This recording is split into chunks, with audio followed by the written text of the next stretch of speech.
Yo. What's up, guys? I know it's been quite a bit of time since I uploaded my last video. There's a lot to update you guys on what happened this past month, so let's just get straight into it. I went to Korea about 3 weeks ago. I know, that might be surprising for some of you guys, but it's gonna take some time to edit all the videos. Please be patient with me, and I'm gonna do my best to edit all of these videos as soon as possible. Also, one thing I need to note is that I need to get some videos out earlier than others, so these videos are actually not going to be in chronological order. As you could probably tell from the title of this video, I'm going to be talking about my experience getting mole and pigmentation removal in Korea. I actually posted a video before about getting my moles removed the first time. That actually didn't include pigmentation. There were about like 3 moles that grew back. As we just get older, more moles are going to develop over time. Depending on your genetics, it is something that you just have to maintain. So I'm going to point out later in this video about my pigmentation as well. I actually had a lot of pigmentation on the right side of my face. I believe you can also call them sunspots, but don't worry, I'm going to show you guys the before and the after later in the video. Before my trip to Korea, I contacted various skin clinics, got free consultations, and I obviously ended up choosing the best deal for me personally. That's actually how I found out about Seoul Guide Medical. Throughout our email conversations, I asked a lot of questions because I just like to be thorough when I'm doing my research. They were very patient with me and made sure that they answered all of my questions until I was satisfied. I mean, I've never been to a skin clinic in Korea before. I don't know what the whole process is like, and having a middleman facilitate this whole process just made the experience so much easier and just lifted a huge burden off of my shoulders. We got the appointment finalized, and all we had to do was wait until the day of the procedure. The day I decided to get the procedure done was on May 3rd. I actually arrived to Korea on the 3rd, and that might have been a mistake on my part. I don't remember Korea at all. The last time I was in Korea was when I was a kid, and I was going alone. I had about 2 hours to get to the skin clinic, and it was 1 hour away from the airport. Back then, I thought it would be enough time. It was at this moment he knew. He f***ed up. I wasn't familiar with the transportation system, the navigation system. I have no 4G data in Korea, at least not yet. Long story short, after asking a lot of people about how to get my way around Korea and to get to my location, I finally arrived at the skin clinic. I think I actually ended up being about 1 to 2 hours late.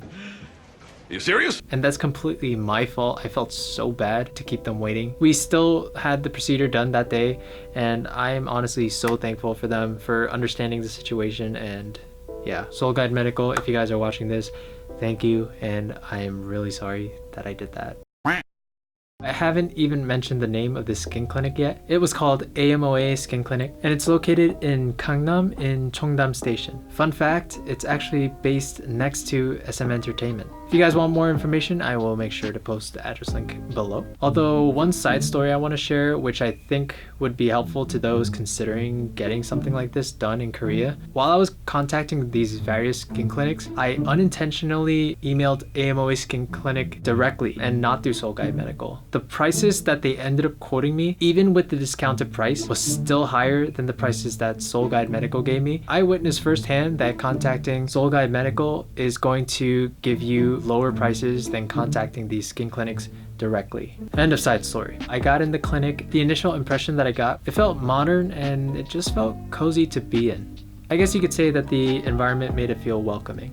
But once I settled down, I was given some papers to fill out, which didn't take that long at all. And soon after, this was when I met with Tony Medina, who is actually the founder of Seoul Guide Medical. Honestly, I think Tony's the man. I mean, he hooked me up with all of these procedures. So personal thank you to you, Tony, if you're watching this. I really appreciate it. Anyways, he answered some questions that I had and even potential questions that you guys might have. So I'll play those right now. So one question that I have is, I know that it was recommended to have these skin procedures more than once. I was wondering if just doing this once, should I expect to see all of my pigmentations, all my moles removed? The answer is yes and no. On the yes side, you can see a big improvement.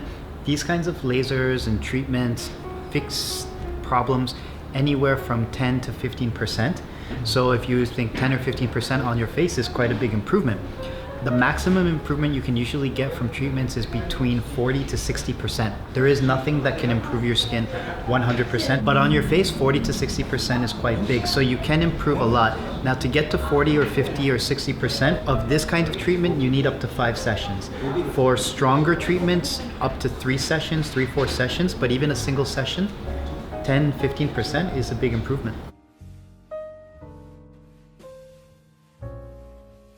Your pores, for example, there is nothing that people sell in stores that can actually close pores. The only thing is resurfacing lasers that can actually close pores. So pretty much skin clinics, high-end skin clinics is the only way to actually improve your skin.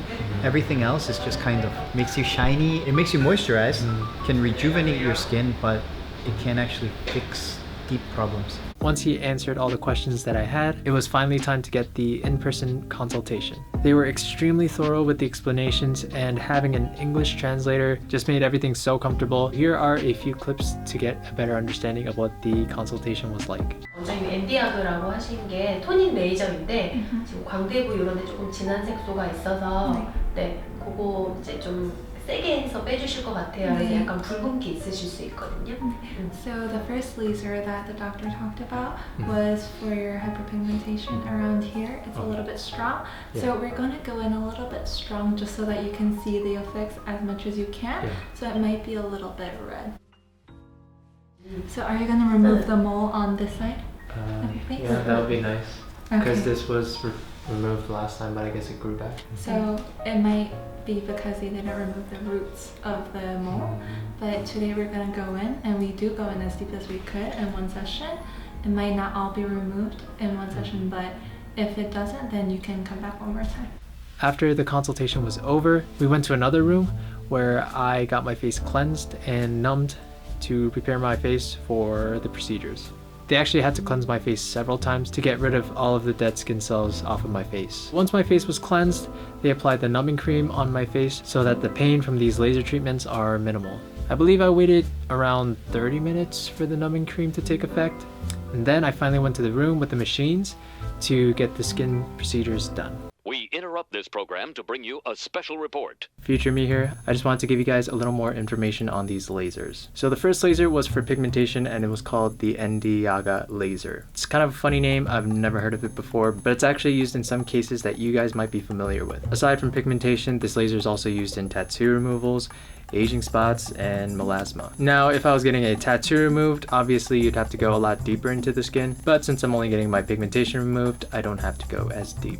Laser number 2 was called the CO2 laser, and this was for the moles. For anyone that was wondering what the laser was called the first time I got my moles removed, I believe this was the same machine, so it's called the CO2 laser. For the curious ones out there, some might be wondering why couldn't I have just gotten the Yaga for both cases, and that's because the CO2 laser is able to get deeper into the root of the mole and it's more efficient. That's all I got. Back to past me. In terms of pain tolerance, I thought the pain was nothing surprising. Also, the second time the pain was a little more tolerable than the first. That might be due to the fact that I had a lot less to remove the second time around. And I know I never got pigmentation laser done before, but I would say that the type of pain that I felt was actually very similar to the CO2 laser. If you guys were wondering what kind of pain you're gonna feel if you get anything like this, that's what it felt like. If I remember correctly, I think the CO2 laser was the one that smelled more. It smelled like something was burning. It's not a very pleasant smell, so I tried to hold my breath, but it's not unbearable. When they were done, they actually asked me if they missed any spots. I didn't see any that they missed. Above all, I was just thankful that they cared about my input. In terms of length, the lasers didn't even take that long. I think it took maybe about 5 to 10 minutes max. For some reason, I expected it to take longer, but it was really quick. When the lasers were finished, we went back to the room where I got my face cleansed to apply a face mask, pretty much rehydrate the skin,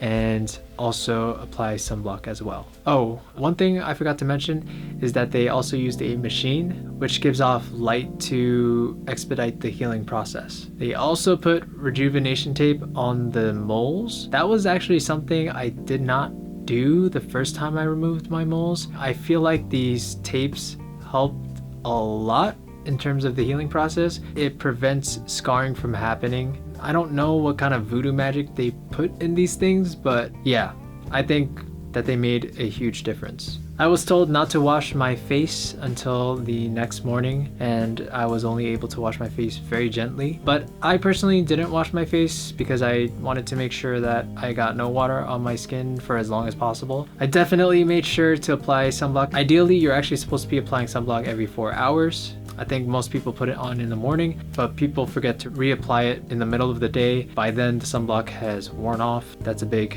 problem. It could have ended up being darker than it was before. I made sure to get a hat and a mask to cover myself from the sun. All right, so here's everybody's favorite part. Here are the photos that I took because I like time lapses. I unfortunately didn't take a picture every day, but I hope that it still gives you guys a good understanding of how my skin has healed throughout the week. Here are the photos from the same day. This was unfortunately the only angle that I had for that day. I think it was because that side was the only side worth showing. These photos are from May 3rd, 6:37 p.m., so about 10 hours later. This time I made sure to get both sides of my face, and as you could probably see, there wasn't much done on the left side of my face besides the fact that I had a mole removed. Here's photos 3 days later. You can see that the skin has healed significantly. You might notice that the mole above my mouth didn't have the rejuvenation tape at this moment, and that's because it's on a part of my face that moves a lot. So eventually the tape didn't stick anymore and it just fell off. I tried my best to reapply this tape whenever it fell off, but it was definitely tough to get it to stick long term. Here's day 4. You can see that I applied another rejuvenation tape above my mouth. It was a different brand compared to the one that they gave me at the clinic, so that's why it looks a little bit different. And here's day 5, which is the final photos of this time lapse. Obviously by this point my skin hasn't been given enough time to completely heal yet, but hopefully this time lapse was helpful.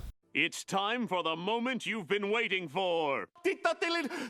Here are the before and after photos. I just want to note that these photos are about 23 days after the procedure was done. The differences are probably quite noticeable, and I would say that I'm happy with the way that it turned out. Prices are always going to be different depending on the person. You can't charge somebody the same amount for 1 mole versus like 10 moles. So make sure to contact them if you guys want a free online consultation. You can contact them through email, which is consult@soulguidemedical.com. And you guys can check out their YouTube and their Instagram, which I will also post in the description box below. That's the end of this video. I hope you guys found it helpful. I hope you guys found it entertaining or informative in some way. I still have a lot to update you guys on, but that's for another day. So until next time, peace.